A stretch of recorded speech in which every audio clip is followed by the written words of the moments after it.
Halo sahabat karet semuanya, kembali bersama saya Sahari dalam channel Dunia Sahabat Karet. Pada kesempatan ini saya ingin berbincang-bincang atau berbincang santai itu mengenai lintah. Saya yakin para petani maupun sahabat karet yang setiap hari menderes atau menoreh karet di hutan karet pasti sudah mengenal apa yang dimaksud dengan lintah. Kalau bahasa Padangnya atau bahasa Minang, karena kebetulan saya dari Sumatera, saya lama tinggal di Padang, itu disebut dengan acet. Jadi lintah atau bahasa Padangnya disebut dengan acet. Dan ini saya kira ini sudah sering kita temui di hutan, apalagi pada saat hujan yang berkepanjangan, air tergenang, itu banyak sekali lintah atau acet tersebut. Dan ini mungkin setiap hari para petani kalau ke hutan menderes karet atau menoreh karet pasti ada yang diisap oleh lintah. Misalnya kalau pergi menoreh karet pagi-pagi sekali, itu sifat dari lintah itu dia bisa melompat. Ketika melompat mengenai anggota tubuh kita, dia menempel di sana. Ketika menempel di sana, tugasnya adalah untuk mengisap darah kita tanpa kita ketahui. Jadi dia mempunyai satu zat kimia di mana ketika dia mengisap darah kita, darah itu tidak mau mengental dan terus dia sedot. Biasanya acet atau lintahnya itu kecil, ketika dia mengisap darah kita dengan kapasitas yang cukup banyak, acetnya bisa menjadi besar. Dan biasanya para petani sering acet itu kasih dengan cuka getah, dan acet itu akan mencair bercampur dengan darah. Ini yang biasanya orang lakukan. Tapi itu sebenarnya sangat kejam ya, karena acet itu kita bunuh dengan cuka getah yang begitu asam sehingga tubuhnya itu hancur lumer, tinggal bercampur dengan darah. Nah, jadi apa dari maksud dari lintah? Setiap hari petani mungkin ke hutan karet diisap oleh lintah dan tidak diketahui. Kapan diketahuinya? Ketika dia sudah pulang. Jadi kita mengetahui diisap oleh lintah itu pada saat kita mencuci kaki kita atau pada saat kita mandi, itu sebenarnya sudah agak terlambat karena darah kita sudah banyak yang diisapnya. Itu baru satu ekor. Kalau misalnya banyak sekali yang mengisap darah kita, tentu kita akan mengalami masalah kesehatan karena darah kita banyak keluar dari tubuh kita. Jadi ini juga harus diperhatikan oleh kita. Nah, tapi ada satu jenis lintah yang tidak mengisap darah kita, tapi dia mengisap pendapatan para petani. Memang awalnya petani merasa senang, tapi lama-kelamaan modalnya pun akan habis karena diisap oleh lintah tersebut. Apa jenis lintah itu? Itu adalah lintah darat. Lintah darat itu adalah mengisap pendapatan para petani, mengisap uang para petani seperti lintah atau acet mengisap darah dari kita. Jadi lintah darat ini dengan politik, yaitu politik sistem ijon.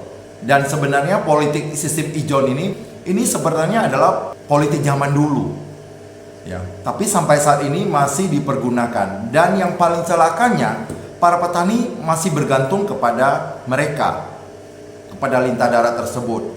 Awalnya lintah darat ini memberikan pinjaman ringan kepada petani. Petani merasa enak, merasa terbantu, tapi lama-kelamaan petani akan merasa berat karena semakin lama bunganya itu semakin berlipat. Ditambah lagi nanti hasilnya itu harus diberikan kepada lintah darat tersebut dan bisa dijual dengan harga yang sangat murah. Saya pernah mengunjungi satu petani karet. Waktu itu saya masih berada di Sumatera dan kami ingin membeli karet di sana. Dan saya dapat informasi dari petani karetnya bahwa di sini sudah ada langganannya dan dia sudah memberikan uangnya, berarti sudah memberikan pinjaman ringan kepada mereka. Dan semua hasil karet itu wajib dijual kepada lintah darat tersebut. Nah, jadi para petani ini mau tidak mau hasilnya itu dijual dengan harga yang murah. Tentu lintah darat itu tidak mau rugi, dia pasti mau untung dengan membeli karet dengan harga yang semurah-murahnya dan nanti dijual dengan harga yang setinggi-tingginya.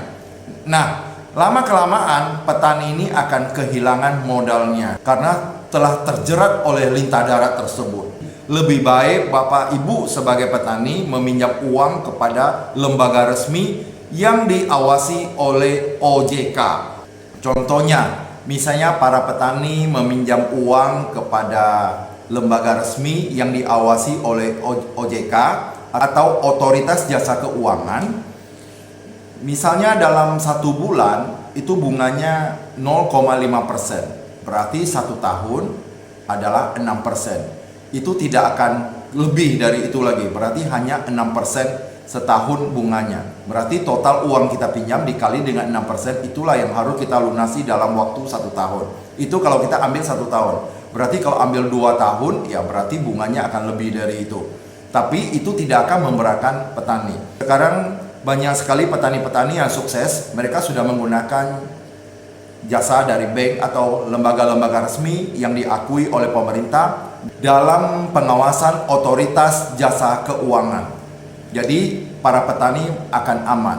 Sekarang masalah ijon ini, bahkan karet yang masih di batang belum dideres itu sudah dibayar. Artinya petani ini tidak boleh lagi menjual hasilnya ke orang lain. Kalau dijual ke orang lain pasti ada kena masalah dengan orang yang memberikan pinjaman tersebut.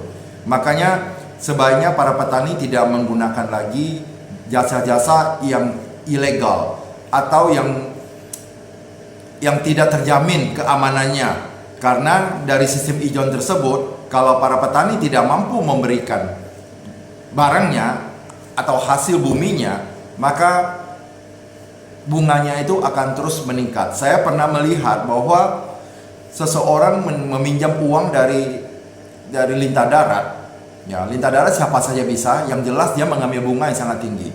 Ketika dia meminjam misalnya 100 juta, itu 1 bulan bunganya itu hampir 20%. Berarti sudah 1/5 dari induk uang yang telah kita pinjam. Ini berarti membunuh usaha dari para petani. Jangan kita terlena karena kita tidak mau usaha, hasil karet ini kita jual kepada lintah darat.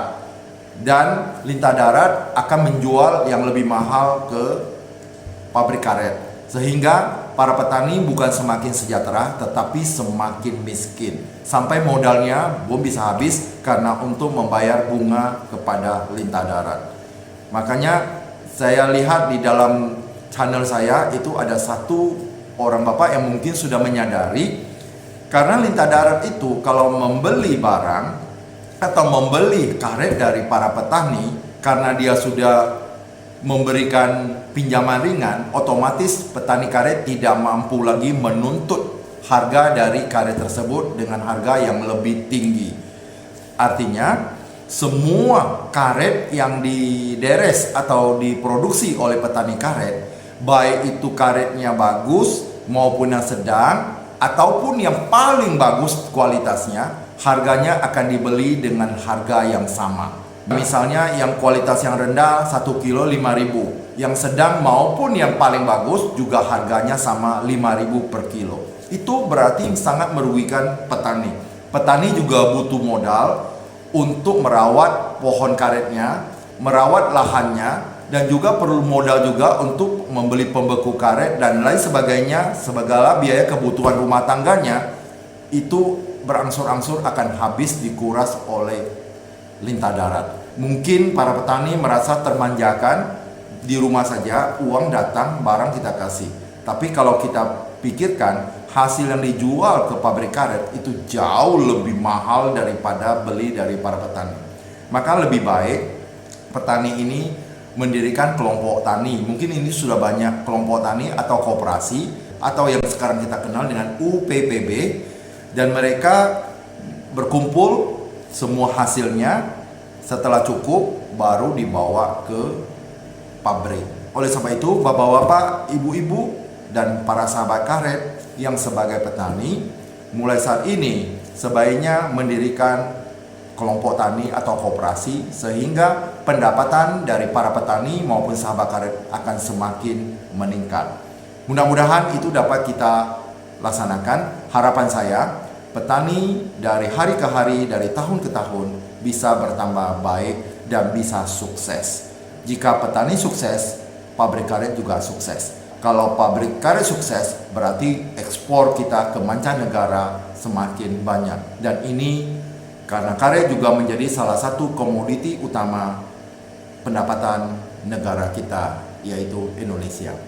Semoga Bapak, Ibu, dan sahabat karet semakin sehat, sukses, dan bahagia. Terima kasih, luar biasa.